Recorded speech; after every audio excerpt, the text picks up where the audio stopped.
20 ವರ್ಷ ಪ್ರಾಯದ ಯುವತಿ ಮತ್ತು 80 ವರ್ಷ ಪ್ರಾಯದ ಆಕೆಯ ಅಜ್ಜಿ ತಮ್ಮ ಚಿನ್ನಾಭರಣ ಎಗರಿಸಿ ಪರಾರಿಯಾಗಲು ಯತ್ನಿಸಿದ ದರೋಡೆಕೋರರ ಬೈಕನ್ನು ನೆಲಕ್ಕೆ ಕೆಡಹಿ ಅವರ ಜೊತೆ ದಿಟ್ಟವಾದ ಹೋರಾಟವನ್ನು ನಡೆಸಿದ ಘಟನೆ ಉತ್ತರ ಪ್ರದೇಶದ ಮೀರತ್ನಲ್ಲಿ ನಡೆದಿದ್ದು, ಇದೀಗ ಸಾಮಾಜಿಕ ಜಾಲತಾಣದಲ್ಲಿ ಇದರ ವಿಡಿಯೋ ವೈರಲ್ ಆಗಿದೆ.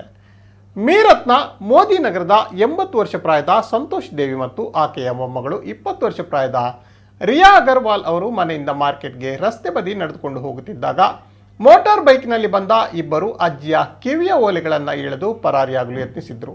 ತಕ್ಷಣ ಮೊಮ್ಮಗಳು ರಿಯಾ ಅವರ ಜಾಗೃತ ಪ್ರಜ್ಞೆ ಎಚ್ಚರಗೊಂಡಿದ್ದು, ಆಕೆ ದರೋಡೆಕೋರರ ಬೈಕಿನ ಹಿಂಬದಿಯ ರಾಡನ್ನು ತನ್ನ 2 ಕೈಗಳಿಂದ ಗಟ್ಟಿಯಾಗಿ ಹಿಡಿದು ಮುಂದಕ್ಕೆ ಹೋಗದಂತೆ ತಡೆದಿದ್ದಾಳೆ. ಅಷ್ಟರಲ್ಲಿ ಬೈಕ್ ನೆಲಕ್ಕೆ ಮಗುಚಿ ಬಿದ್ದಿದೆ. ಬಳಿಕ ಸಹ ಸವಾರನ ಕೈಯಲ್ಲಿದ್ದ ಚಿನ್ನಾಭರಣಗಳ ಚೀಲವನ್ನು ಹಿಡಿಯದೆಳೆಯಲು ಯತ್ನಿಸಿದ ರಿಯಾ ಆತನ ಜೊತೆ ದಿಟ್ಟ ಹೋರಾಟವನ್ನು ನಡೆಸಿದ್ದಾಳೆ. ಮಗುಚಿ ಬಿದ್ದ ಬೈಕನ್ನು ಸವಾರನು ಮೇಲಕ್ಕೆತ್ತಿ ನಿಲ್ಲಿಸಿದಾಗ ಸಹ ಸವಾರ ಪುನಃ ಬೈಕ್ನ ಹಿಂಭಾಗದಲ್ಲಿ ಕುಳಿತುಕೊಂಡ ಸಂದರ್ಭ ರಿಯಾ ಆತನಿಗೆ ಕೈಯಿಂದ ಹೊಡೆದು ಚಿನ್ನಾಭರಣವಿದ್ದ ಚೀಲವನ್ನು ಸೆಳೆದೊಯ್ಯಲು ಪ್ರಯತ್ನ ಮುಂದುವರಿಸಿದ್ದಾಳೆ.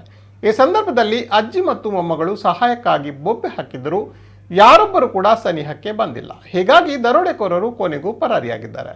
ಆದರೆ ಮೀರತ್ ಪೊಲೀಸರು ಸಿಸಿಟಿವಿ ಫುಟೇಜ್ ಆಧರಿಸಿ 6 ಗಂಟೆಗಳೊಳಗೆ ಎನ್ಕೌಂಟರ್ ಮಾಡಿ ಇಬ್ಬರು ದರೋಡೆಕೋರರನ್ನು ಬಂಧಿಸಿದ್ದಾರೆ.